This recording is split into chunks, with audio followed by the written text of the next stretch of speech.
Noobs might be my favorite people. They're so cute, so innocent, and do things so unintentionally wrong. And in a game like Pokemon GO, being a noob is okay. It's a casual game meant to be played however you want to play it. But there are some key mistakes that many noobs make that, if corrected, could really optimize their gameplay. Like purifying high IV Shadow Pokemon. JT Gilly.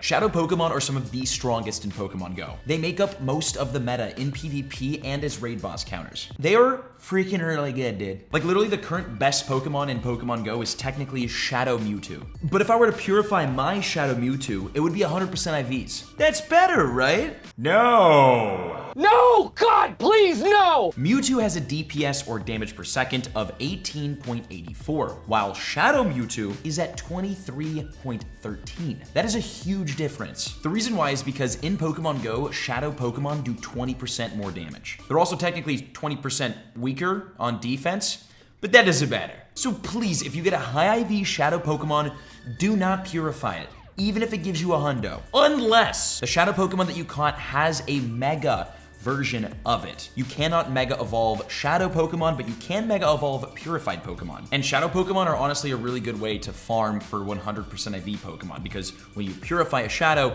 it gives you +2 on each of the IV stats. So yes, a Shadow Absol purified into a hundo is a good idea. But please, at least check if it's a meta-relevant Shadow before purifying it. Have you ever transferred a shiny Pokemon? That's insane, right? Like, what fool in their right mind would ever transfer a shiny?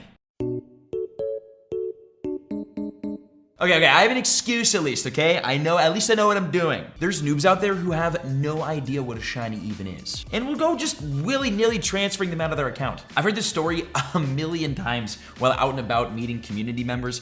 Now, typically it's usually a parent, an older parent, or a super duper young sibling that just ends up transferring shiny Pokemon because they don't know what they are, which honestly ends up being kind of a funny family story and memory, so maybe it's good that it happens. But hey, these things are rare, darn it. I think my favorite story was some kid told me that his mom used to transfer all of the shiny Pokemon that she caught because she thought something was wrong with them because they were a different color. Gotta love moms.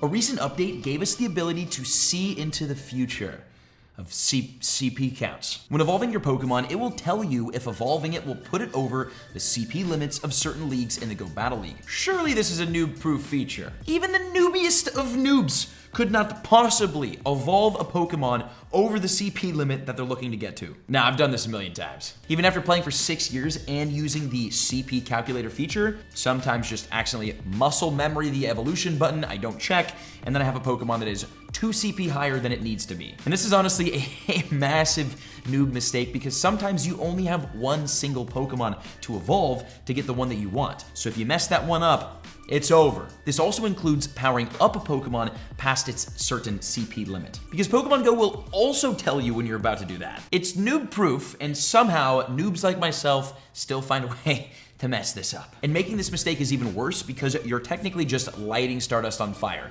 at this point, which is the most valuable resource in the game. Speaking of lighting Stardust on fire, one of the noobiest things you could do is wasting your most valuable items. So many people just aimlessly drop their lucky eggs and their star pieces, which is honestly a massive, massive mistake, especially considering how many recent XP and Stardust focused events there are. Both XP and Stardust can be really expensive and really time consuming to get. So the last thing you want to do is just randomly drop your items because you have them. The best strategy? Wait until a double or even triple XP event to drop your lucky eggs, and hold on to your star pieces until a boosted Stardust event. Each star piece costs about $1 and each lucky egg about 80 cents. It may not seem like a lot, but over time, these get expensive. Don't waste them.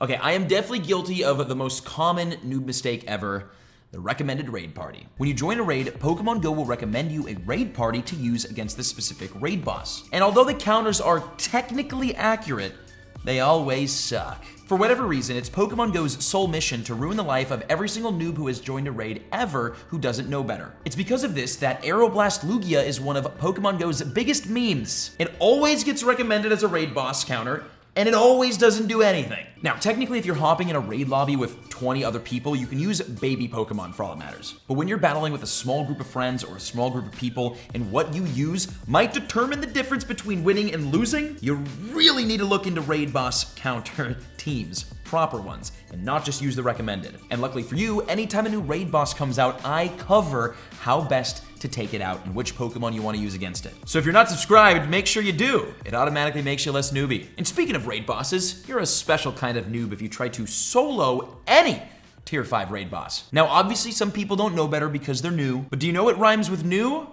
Noob. Got 'em. Raid passes cost money, so attempting to raid anything that you don't know if you can defeat or not, it's kind of a risky idea, especially if you try to take down a level 5 raid boss all by your lonesome. Although it is possible with certain tier 5 raid bosses, but only for the highest level players. Even some tier 3 raid bosses can be difficult, and some of them aren't even soloable. It's always best to do a little bit of research before lighting your money on fire. The next mistake takes a lot of patience to avoid, and although there are ways to correct this mistake, it gets really expensive. What I'm talking about is Pokemon that will probably get a community day in the future. I'll show you an example. During Pokemon GO Fest 2022, I caught this 100% IV Axew, which is an insane catch and was wild at the time. Literally one of the coolest 100% IV Pokemon in my entire collection. And do you know what's cooler than a 100% IV Axew? 100% IV Haxorus, obviously. But there's one main reason why I haven't evolved this yet. Community Day. Axew is absolutely going to get a Community Day, most likely in June or July of next year. And now I understand that's a long ways away, but I personally am not stressed. Haxorus, its evolution also isn't that great of a Pokemon, so it's not like I need it right now, but it could be super good once it gets a Community Day move in the future. And if I were to evolve this Axew right now, the only way to get that Community Day move would be to use an Elite TM, which are expensive to get and honestly super duper rare, so like, better not to waste them. And this mistake also includes accidentally not evolving your saved up 100% of Pokemon during that Pokemon's Community Day, which I have definitely done before. And even with that mistake, you still could use an Elite TM, but that one sucks extra because it's your fault. And one of the last things that you want to avoid doing like a noob is missing out on the big stuff. Events in Pokemon GO have become the biggest and most meta-relevant part of this game. There are constantly new things to catch, hatch, raid, and overall improve your account and your progression. Like monthly spotlight hours with double catch Stardust, triple XP community days, new meta-shifting raid bosses, plus at some point your favorite Pokemon ever will be released shiny. And that's always a really extra exciting event to play. Like back when my favorite Sudowoodo was released, mind-blowing. Now speaking of, I have my Sudowoodo displayed here. This is my baby. And really, that's what makes Pokemon GO so exciting and so fun to play these days. Whatever you're looking for, an event will eventually come around to give it to you. That applies to needing XP to level up, needing Stardust for Go Battle League, catching a super cool shiny Pokemon you've always liked and wanted. Staying up to date on the upcoming events and updates is the best way to level up your gameplay and optimize your time and money spent in-game, which is big. Another new mistake is wasting money.